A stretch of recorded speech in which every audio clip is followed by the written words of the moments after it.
আমরা সবাই না পাপ করি, আর এই পাপ কর্ম করার পরে আমরা কি করি, গঙ্গায় গিয়ে স্নান করি যাতে গঙ্গা দেবী আমাদের পাপ মুক্ত করবে।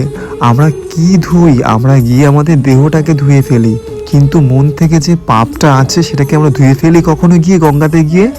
আমরা সকলেই পাপী, পাপী মানুষ হয়ে আমরা জন্মেছি। আমাদের মনের মধ্যে হিংসা, অহংকার সমস্ত কিছু ভরে আছে। এই কলিযুগে মানুষ মানুষকে হিংসা করছে, ঘৃণ্য করছে, ঠকাচ্ছে, ছল চাতুরি করছে, বেইমানি করছে। এই যুগে সমস্ত রকমের পাপ কর্ম দেখা দিচ্ছে। তো মানুষ হয়ে জন্মেছি, মানুষের পাশে কিন্তু আমরা কখনোই দাঁড়াই না, আরও হিংসা করি, তাকে দূরে ঠেলে দিই, বিপদের মুখ থেকে বাঁচাই না, বিপদের সময় আমরা সামনে থাকি না, ওখান থেকে সরে আসি। এরকম মানুষ আমরা চারিদিকে দেখতে পাচ্ছি এখন।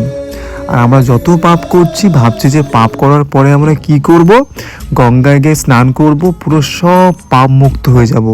লোকের সাথে বেইমানি করবে, লোককে ঠকাবে। তুমি খুব ভাবছো যে পুরো গঙ্গায় স্নান করলে তুমি পাপ মুক্ত হয়ে যাবে, কখনোই না। তুমি গঙ্গায় গিয়ে তুমি দেহ ধুচ্ছ, তোমার মনটা ধুচ্ছ না। তুমি এত পাপ কর্ম করছো।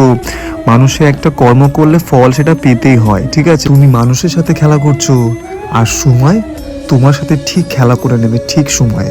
তাই মানুষকে কষ্ট দেওয়া, দুঃখ দেওয়া কখনোই ঠিক নয়।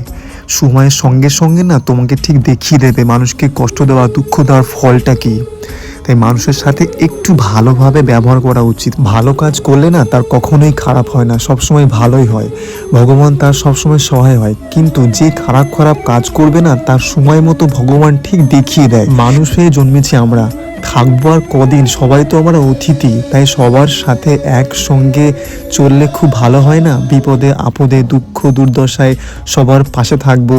তাই তো, এটাই তো মানুষের জীবন। এই সমস্ত হিংসা, অহংকার এগুলো ত্যাগ করলে না সব ভালো।